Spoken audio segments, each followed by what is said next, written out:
It was a very sad day for Wexford Hurling last Wednesday when Keith Rossiter announced his retirement. Very skillful back, and over the last number of years, probably one of Wexford's best and finest players. Keith, well, what made you decide to retire at this particular time when many could say that Wexford Hurling is on the rise? Yeah, I suppose, Mary, it's been great. It is on the rise, but the time comes when you have to call it a day, and the body just doesn't allow you one more year, really, and that's really what it's down to. I felt 2014 was my last year, and I put a good bit of effort into it, and look, 2015 is 1 year too many, and the boys will do us proud this year. Plenty of young lads in there to do it. Please God, to be silver. So Keith, a lot of people would consider being 31 as you are as being in your prime. Just in relation to your age, have you been thinking about retirement for a long time, or has there been a particular factor or influence in you retiring at this particular time? Yeah, I suppose, look, it's a bit to and fro in the last couple of years about it, alright.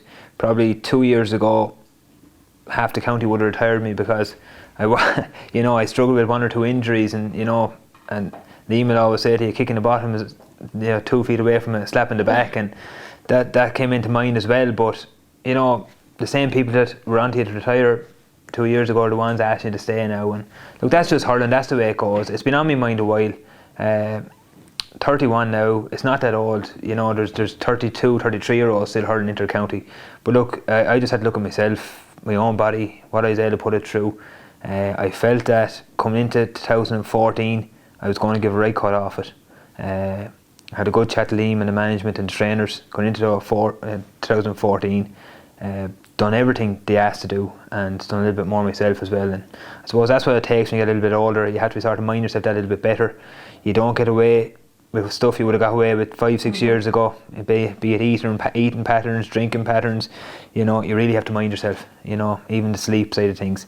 Done everything to the letter of the law, or just about the letter of the law, for 2014, and given myself every chance, to be playing intercounty with Wexford. Thought I had a good year, put an awful lot into it, and look, my thinking on intercounty is that you have to better yourself each year you go back. There's no team standing around and a standstill, and there's no player in a standstill.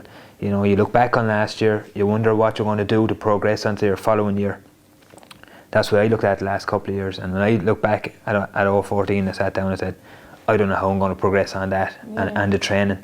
I suppose, Mary, that was the deciding factor then, that come the hard training sessions, would I be able to put it in, and would I be able to extra bit again? And look, I think the body is telling me no. I think that the heart will always tell you to play for Wexford, but the head has to kick in at some stage, and that's just telling me to mind myself now and slow down a little bit. But looking back on last year, I think it was probably one of your better years at Wexford.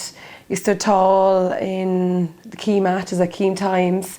I do think a lot of Wexford people, and particularly GAA people, are very surprised at your retirement, especially when there's so many young players coming onto the team now. I think it'd be great to have someone like you on board, encouraging them and giving them the advice they need to settle into the team. Yeah, well, look, a lot of them came in last year. A lot of good young guys came in last year. And even going to start to name, there's that much of them, but I gave them a good year of it, and if they wanted to listen to me, they could listen to me, and if they didn't, they didn't, and that was the way it was, but I think a lot of them did, and they got whatever they wanted from me. The matches, a bit of experience helps, alright. You can't train experience, unfortunately, but they'll get it. A lot of them got there last year, a lot of them on the extended panel, got to see what it was like, got to see the big games, got to see the crowds, the pressure, I suppose, the players were under to perform on the bigger days. They got to see get a glimpse of that and what it was like as well. But look, they're good young guys. There's plenty of other older guys still there. Kieran Kenny, Richie Keogh, Matthew O'Hanlon, Moss Waters is back. They're just the backs. That's my area of expertise, I suppose, the last couple of years. That's what I'd be looking at. You have Gerald Cush in training the backs, you have Liam, and you have Murty Dempsey training the forwards, and you have Damien brought in this year as well. You couldn't ask for better for experience. They'll give it down to him as well. It was a good year. I think I gave, as I said, the younger guys as much of my expertise as they could get off me. And look, they all have my number. If they ever want me to have a chat with me and pick my brain about anything, they can do it any day of the week. And you're just married before Christmas. Was that any bearing on deciding to retire now this year? Look, I suppose there's a on Twitter it's going around all right that got married before Christmas, let the guy settle and let him, you know, live his life now. But no, not really, to be honest with you. Sarah's around with me a long time now. She's been there since the start of my intercounty career. She's after seeing the ups and downs, she's been through it all. Another year or two to Sarah wouldn't have made a difference really, you know, and she told me that. She said, whatever you want to do, she'd support me, whatever I wanted to do. She's going to see a lot more of me now. So I'd say she'd be kicking me out of the house now fairly soon to get back doing a bit of training. So I could be ringing Liam and asking for my place back. So Keith, was it hard for you to go into the boys in the dressing room and tell them that you were retiring? Yeah, it's probably one of the hardest moments I ever had in a county jersey anyway, and outside of that.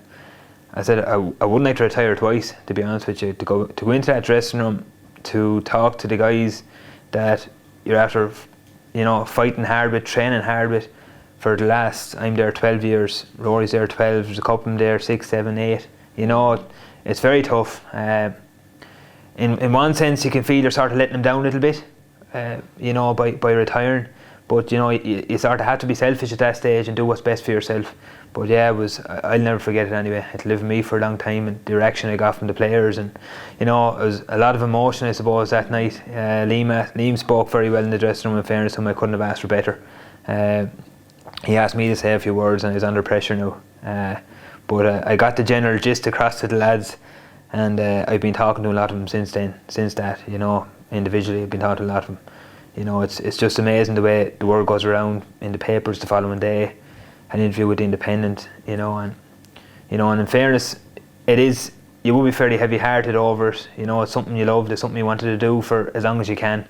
Yeah. You know, if your heart was to rule, I'd be still there. I could be there for another 5 or 10 years. Well, no manager would probably have me for 5 or 10 more years, but that's what I would have wanted. But that's the way it is, and you know, it can be a fairly depressing time. You know, it's very hard, and you know, and in fairness to we have plenty of support. Intercounty players have plenty of support these days with the likes of the GPA and all. You know, Wednesday morning got a phone call from their office, you know, congratulate me on the retirement. Now here's how you move on, type of thing, you know, because it is going to be a big change in my life, as you said, the hours to fill. It's going to be very hard to fill them sometimes, but they're there for the support. You know, they have different programs arranged for retired players, programs where you can excel in your working career, and they can guide you along the coaching path as well if you want to go that way. So it's great to have their support as well. So Keith, when did you start playing intercounty hurling, and when did you make your debut?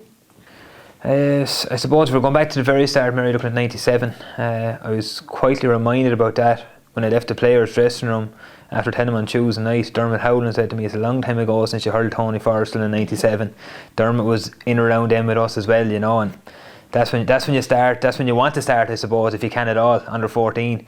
But right up to senior, the debut was 2003 Laois Walsh Cup in Portlaoise, and we were actually beaten by Laois that day. But look, it's a debut. You don't ever forget your debut. Championship debut was that year against Offaly in Oulart Park. We won that day as well, so it was a great way to start, you know. And I suppose when you start that way, you think it's going to last forever.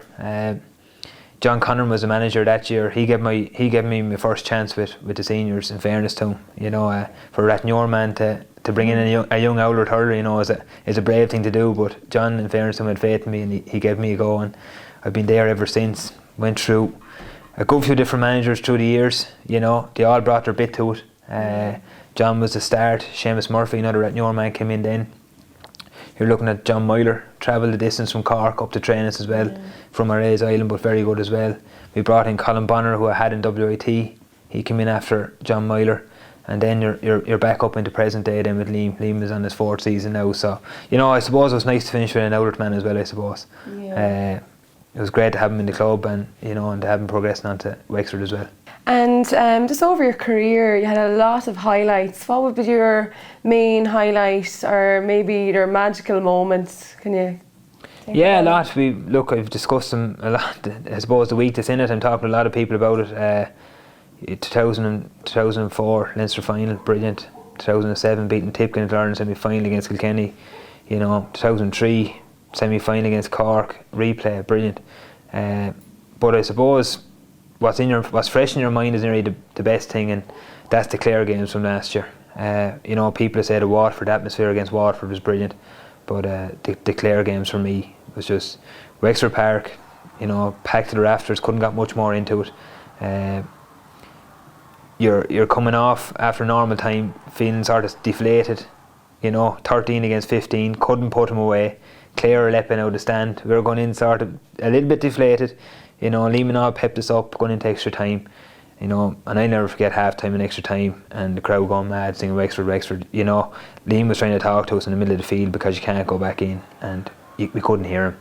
Yeah. You know, we actually couldn't hear what he was saying to us, and he was probably getting on to us and trying to rise us up a bit, and you know, but we were pumped up enough now at that stage, and to go and beat Clare with 15 on the field, couldn't ask for better, you know. And even the reaction from the crowd after was just crazy.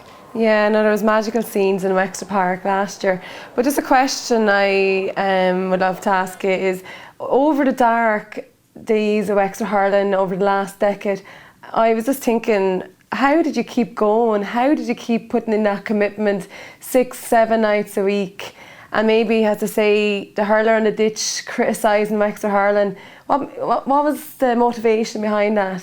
Keep going training? Yeah, I suppose we had a couple of dark years in the 12 odd years I was hurling. There's a couple of dark ones in it, all right. But I suppose all I wanted to do was hurl for Wexford. One of the better things with me was that I had a good friend there with me, Rory Jacob. Myself and Rory travelled everywhere together, you know, and he's hurling mad. So if ever I was having a bad day and a down day and a depressing day, the lad was there to pick you up, and I was there for him as well. So the two of us got ourselves through it and pushed on together, I suppose. But it's all we ever wanted to do. We grew up as kids together. It's all we ever wanted to do was hurl for Wexford. We got a chance, you know. The day has come now that I can't play anymore for Wexford. I called it myself, but I can't play senior hurling for Wexford anymore, and I won't be. And back then, you always knew that day was going to come when you can't play. Yeah. So when you get a chance to play, you play. You know, there's loads of players out there who never got to don the Wexford jersey at all, the purple and gold, and would give the right arm to do it, but they just weren't up to it, or the ability wasn't up to it, but they'd kill for it. So I just thought when I had the chance, I'd do my best in it anyway. Yeah, and over the last number of years, you would have come up again a lot of top hurlers in Ireland and top oppositions. Is there a team or a particular player that you'd like to say was probably the toughest you've ever played against? Yeah, I suppose some people would call you unlucky to be in Leinster and playing Kilkenny year in, year out. But I always found it as a challenge, and you could always gauge yourself off a Kilkenny player. You know, now Munster teams, Tip, Corks, all these guys are very good as well. But you look into your own province when you see a team regularly. You play them in the Walsh Cup, you would have played them in the league, and then you come Championship and it's crunch time. Kilkenny guys went to college with a lot of them as well. Know their style, you know. Know the class of hurler they have up there as well. But you know, to hurl on someone, I was never as happy to see Tommy Welch going back into the backs. He was hurling wing forward for his first 2 years. You know, I was never as happy when Brian Cody put him back wing back and corner back. You know, it was a godsend for Wexford anyway, to be honest with you. To hurl alongside, well, you're always going to have Henry Shefflin as well, another hard man to mark. But Tommy was up there now with the best of them. To hurl alongside county players, JJ Delaney. I always thought from being in college with him that he was an awesome hurler. Got the privilege of hurling for a couple of years, and you know, when you see him in action, it's just unbelievable. You know, I hurled corner back behind him in my first year in college, and the only ball that came into me was the one that he couldn't reach, and that suited me. You know, but that's just, I suppose, it's for a Wexford man to be naming Kilkenny players is probably not a good thing. We have a lot of good hurlers ourselves, but as a competitive side, and it would have been a lot of Kilkenny lads, yeah. And over the years, have you had any regrets? Is there anything you could have done differently, or? Yeah, I suppose crippled with injuries. You know, it's not an injury-laden career. I hadn't got that much, but I had my fair share as well. I suppose reaction to injuries, playing with injuries. You know, probably the last couple of years, that little bit wiser, that little bit older, that little bit cuter. You have the sense not to play. But back in my early days, mid-20s, early 20s, I was playing with injuries that I wouldn't play with today. I put it that way to you. And I suppose that comes with experience. But they're the only regrets I have, is putting on the jersey when I wasn't 100%, wasn't 75% some days, you know, and pushing through a pain barrier and making myself worse. You know, if we go back to those days now, you know, you don't really respect injuries when you're younger. You know, you try to get through it and that's it. And something that could have went away in 2 or 3 weeks, it was sort of plaguing me for 2 or 3 months because I wasn't given the respect I should have.